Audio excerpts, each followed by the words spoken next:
that time of year again. Time for Charity for All and the infamous canned food drive. The act of collecting non-perishable food items to donate to your local food bank isn't uncommon to most high school students, or to anyone really. And surely it makes the average citizen feel so good that the food that they weren't eating is going to the needy. But wait, if it were that straightforward, this wouldn't be spoilers. That's right guys, if you thought I wasn't incorrigible enough, I'm here to ruin charity for you! Well, not all charity, just this poorly disguised idea of charity that actually puts more strain on our local food banks than we think. Come for the cynical point of view, stay for the awful jokes. This is Spoilers.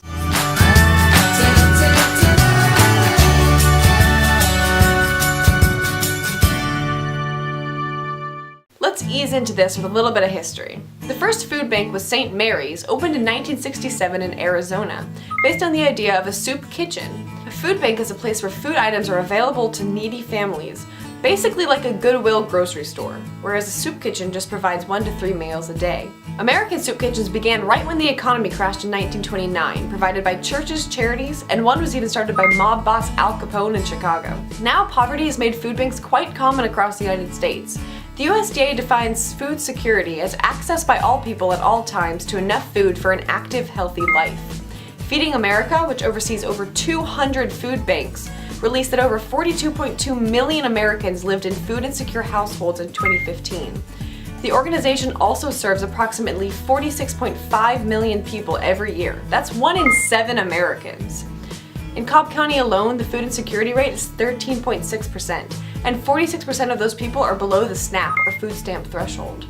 So it's pretty obvious we have a problem with poverty that food banks should be able to fix. But canned food drives aren't doing it. For one, people like to use canned food drives to root through their pantry and donate the food that's older or of lower quality. Just think about it. You hear of a canned food drive and you go through the depths of your pantry so you can do your monthly act of charity. Well, this mindset means that up to half of the cans donated have to be thrown out because they're expired, damaged, or don't meet the food bank's guidelines. To add on to this, a fair amount of food given to the needy in box donations, where boxes full of food are given to families, goes uneaten as well. Tastes and preferences as well as medical concerns mean that up to 50% of that food is thrown out too. The other possibility here is that people go out to the store just to buy canned foods to donate. Economically, this makes no sense.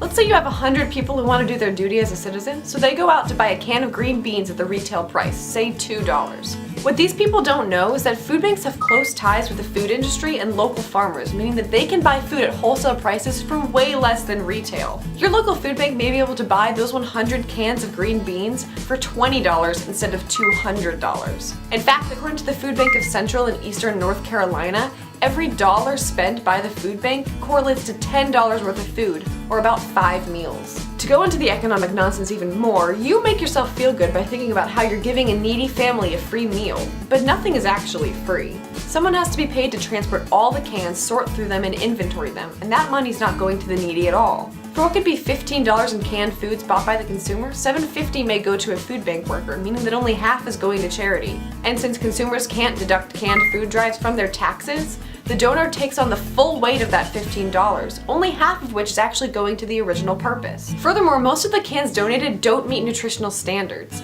Canned foods are especially high in sodium and sugars, and there's even been research into how canning food leads them to lose nutrients over time.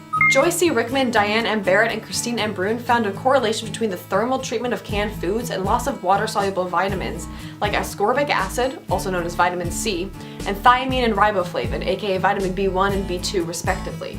These goods can't hold a candle to fresh fruit, vegetables, lean meats, and bread. But those items are perishable and can't be donated. So what's the solution to this conundrum? It's best said by Feeding America themselves. The best way to support hunger relief in your community is by making a financial donation to your local food bank and encouraging your friends to do the same. Instead of donating a box of unwanted food, write a check straight to your food bank. With money, food banks can buy the kinds of food they need when they need them. No more overstock of peanut butter sitting on the shelf for 8 years. They can use the money to buy healthy, perishable goods for quick donation and buy more with your check than you ever could at retail prices. As a way to fix this problem, the Food Bank for New York City started a virtual canned food drive in 2012, which gave donors the option to choose specific foods that the food bank needed or just donate money online. Just by starting this online canned food drive, the charity saw a 120% increase in donations. Donating to canned food drives is a poorly disguised ruse that makes the donor feel good about themselves more than it helps the needy. Now, no food bank is going to turn down cans, but if you really want to efficiently help solve the poverty problem in this country, donate money straight to your food bank. Or if you don't have the money to donate, volunteer your time. Even just volunteering for an hour is infinitely more helpful to the needy than an old can of string beans that's been sitting in your pantry for years. To learn more about food banks across America and how you can get involved, visit feedingamerica.org.